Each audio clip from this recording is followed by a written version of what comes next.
Welcome to this ASN Kidney 360 podcast. I'm Giselle Rodriguez de Sosa, a physician researcher at the University of New Mexico, and I'm joined by Dale Lupu from the Coalition for Supportive Care of Kidney Patients at George Washington University. Today, we will be discussing our study published in Kidney 360 titled Patient-Centered Intervention in Advanced Care Planning Across Dialysis Organizations. Highway, Honor Individual Goals and Hopes. Thank you for joining us in this Kidney 360 podcast. Dale, what's the gap in advanced care planning in dialysis centers? It's significant, Giselle. Patients with kidney failure have higher mortality rates than many cancer patients, yet discussions about their care preferences rarely happen until a crisis. Dialysis centers typically ask about advanced directives during admission, but follow-up is limited. Social workers often lack confidence in how to effectively engage patients in these conversations, and time constraints are a major barrier. Advanced care planning is seen as just one more task to check off a list, rather than an opportunity to provide meaningful patient-centered care. This leads to families making difficult decisions without knowing their loved ones' wishes, and patients receiving interventions that might not align with their values. The Highway intervention addresses this by making advanced care planning a routine for all patients and empowering social workers and nurses to lead these conversations. Exactly. Highway stands for Honoring Individual Goals and Hopes. We provided comprehensive training in motivational interviewing techniques and 9 months of coaching to help dialysis center staff engage effectively with patients. Let me add a few more details about the study design. This PCORI-funded implementation project scaled up a previously tested advanced care planning intervention to fit into regular dialysis center workflow. The training was delivered entirely online, a 6-hour initial training session over 3 sessions, followed by 9 months of monthly coaching. 3 major dialysis organizations participated, with 55 social workers and nurse case managers enrolled. We evaluated the success of the implementation using the Consolidated Framework for Implementation Research, CFIR. This assesses implementation outcomes such as appropriateness, acceptability, sustainability, feasibility, and program adoption.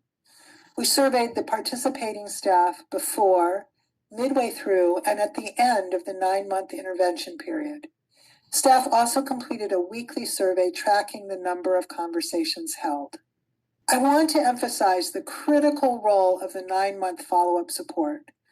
Rather than just providing initial training and leaving participants to implement alone, our monthly online booster sessions were essential for building confidence and skills. Led by experienced social work and public health faculty, these sessions created a space where participants shared successes and challenges, offering peer-to-peer support that participants found highly motivating. The results showed that Highway was effectively implemented in the real world. Over 9 months, participating staff conducted over 1,500 advanced care planning conversations, resulting in 292 new or updated advanced directives. They averaged 1.7 conversations per week, showing that this could integrate in regular workflows without major disruption. And it wasn't just the number of conversations conducted. It was also the quality of those conversations. Participants reported significant improvements in their comfort and skill with these discussions. They also strongly agreed that advanced care planning was meaningful work and that it increased their role satisfaction. We did identify challenges. Patients' readiness varies widely. Finding private spaces for sensitive conversations in open dialysis units can be difficult, and time constraints are real in busy clinical settings. Despite the challenges, the approach was successfully scaled and integrated into routine dialysis care, with strong support from participants and high sustainability at the individual and organizational levels. From a research perspective, our study had some limitations. The pre-post survey design might miss feedback from participants who didn't complete both surveys, potentially biasing results. Also, participants were nominated by their organizations, not randomly selected, potentially affecting generalizability. Looking forward, how do you hope this research will change clinical practice? We hope the patient-centered approach of Highway becomes standard practice across dialysis centers nationwide. It's sustainable because it uses existing staff and resources.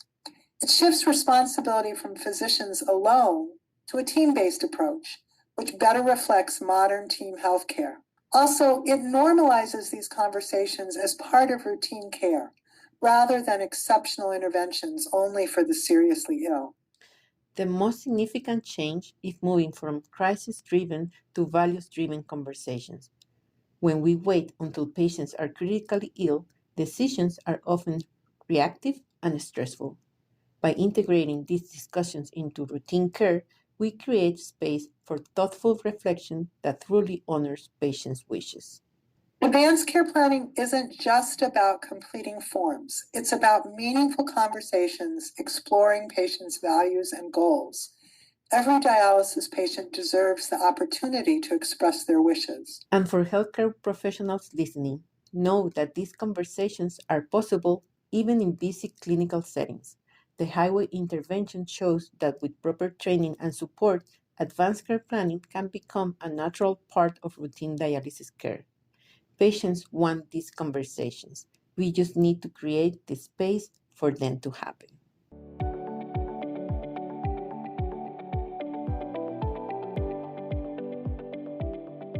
This podcast is copyrighted by the American Society of Nephrology. All rights reserved. All content in this podcast is for informational purposes only and is not intended to be medical advice.